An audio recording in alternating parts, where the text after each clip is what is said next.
In the heart of London, the Gadget Geeks invite members of the public to come and hear their latest gadget ideas. Coming into the consultancy today is Jake, an inline skater. The Geeks plan to merge his world with theirs in a way he'd never imagine. Jake, thank you very much for coming in. We've got you in because you're an inline skater, right? Have I got the terms right there? Yeah, an inline skater, an aggressive inline skater, so we do tricks.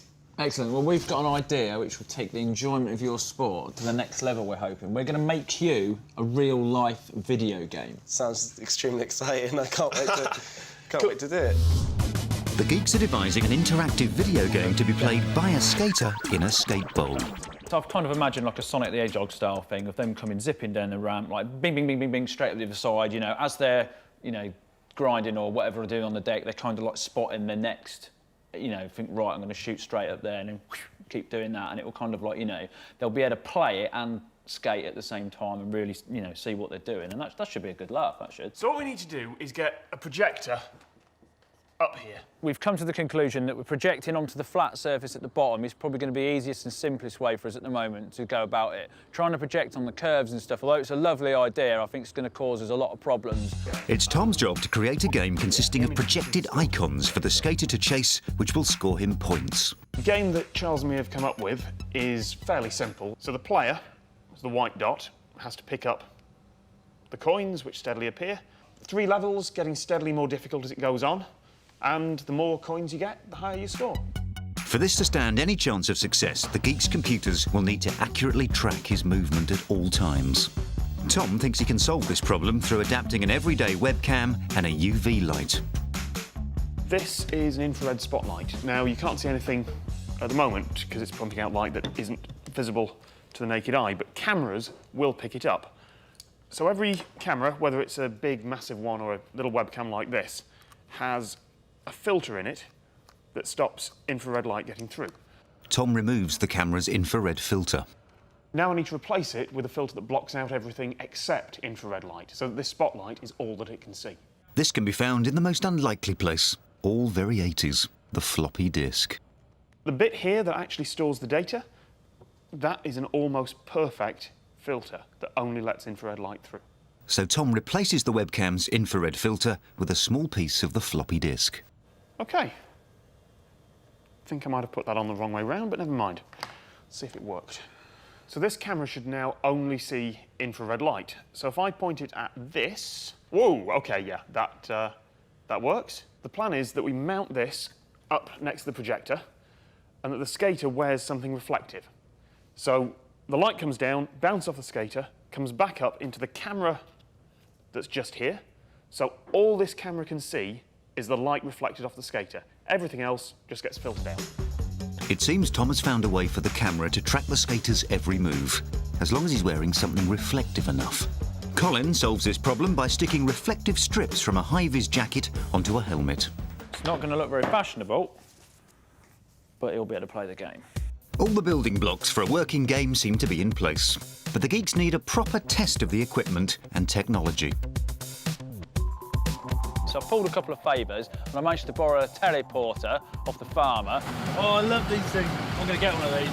For their full-scale test, our man Tom, with trusty laptop, is placed in the man cage, to which a projector and camera are also attached. Tom does not like heights, and I think he likes it even less, the fact that I've got the controls. Charles dons Colin's reflective helmet, and we're ready to play. I'm getting a lovely clear reading for your helmet, Charles. 3, 2, 1, go!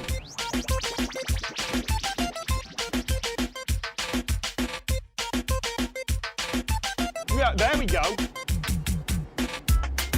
That's it. Projector's solid, infrared's solid. We're getting a perfect signal back off the helmet. So with a bit more leeway and a bit more calibration on the day, yeah, I'm happy.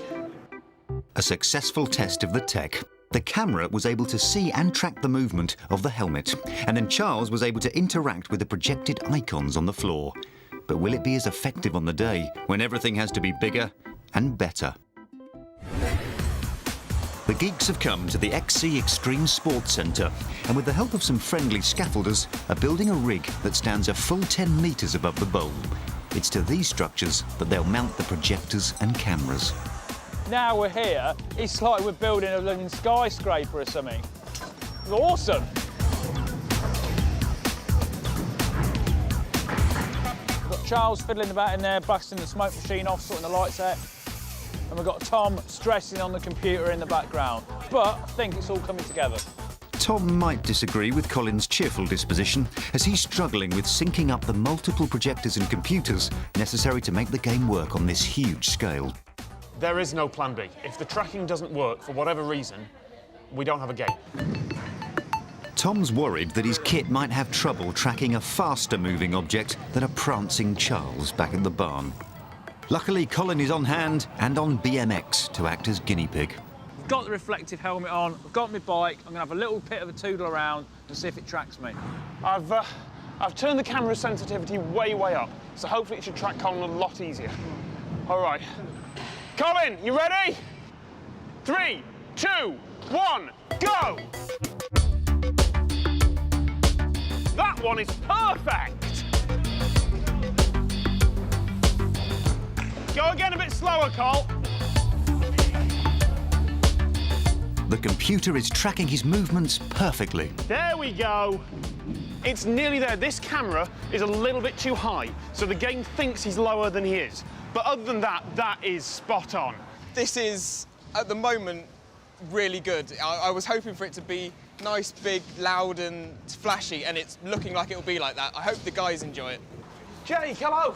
Good to see you again. How you doing, all right? Yeah, not so bad. Do you want to follow us? We'll show you what we've got. Come and have a look, mate. Could go either way with what the Gadget Geeks have planned for us today. They could make something really epic, I think, something really fun for us, or alternatively, they could have completely overlooked all knowledge of what we do, and they could come up with something completely useless. Jake, may we present our real-life video game?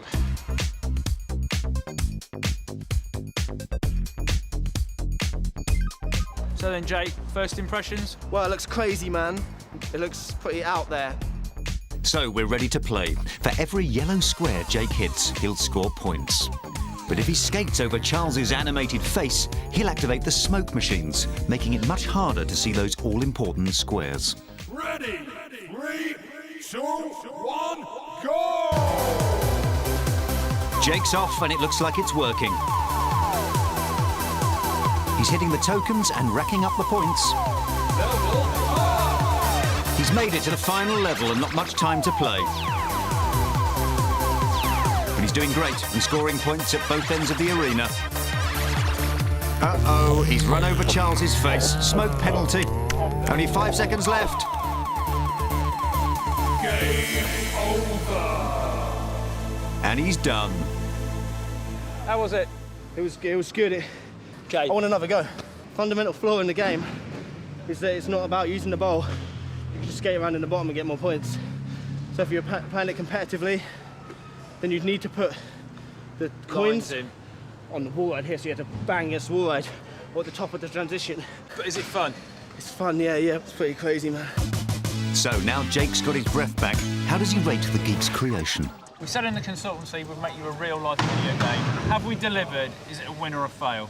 It's certainly a real-life video game. It's certainly an exciting thing for us to play where you could battle your friends. Yeah, I'd say you pretty much did it. A few tweaks here and there. It'd be good fun. From scratch, making a complete life-size computer game, they've done an amazing job. The geeks have successfully created a real-life video game. Simply don the reflective helmet, choose skates, skateboard or BMX and start collecting those tokens to rack up a high score. A 4-star effort from the geeks.